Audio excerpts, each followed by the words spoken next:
Seconde épître de Paul aux Corinthiens, chapitre 6. Puisque nous travaillons avec Dieu, nous vous exhortons à ne pas recevoir la grâce de Dieu en vain. Car il est dit, « Au temps favorable, je t'ai exaucé. Au jour du salut, je t'ai secouru. Voici maintenant le temps favorable. Voici maintenant le jour du salut. » Nous ne donnons aucun sujet de scandale en quoi que ce soit, afin que le ministère ne soit pas un objet de blâme. Mais nous nous rendons à tous égards recommandables, comme serviteurs de Dieu, par beaucoup de patience, dans les tribulations, dans les calamités, dans les détresses, sous les coups, dans les prisons, dans les troubles, dans les travaux, dans les veilles, dans les jeûnes, par la pureté, par la connaissance, par la longanimité, par la bonté, par un esprit saint, par une charité sincère, par la parole de vérité, par la puissance de Dieu, par les armes offensives et défensives de la justice.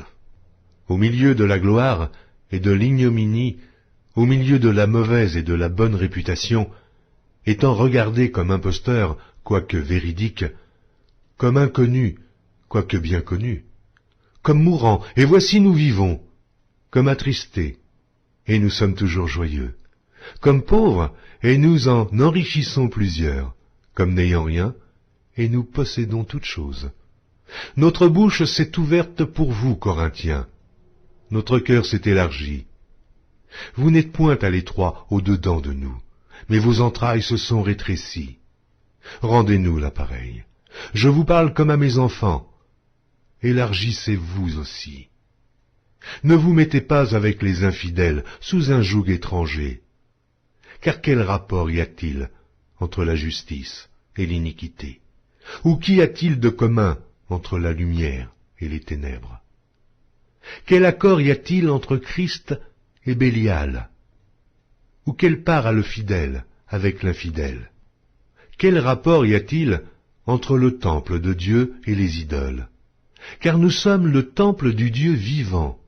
Comme Dieu l'a dit, « J'habiterai, et je marcherai au milieu d'eux, je serai leur Dieu, et ils seront mon peuple. » C'est pourquoi, sortez du milieu d'eux, et séparez-vous, dit le Seigneur. Ne touchez pas à ce qui est impur, et je vous accueillerai. Je serai pour vous un père, et vous serez pour moi des fils et des filles, dit le Seigneur Tout-Puissant.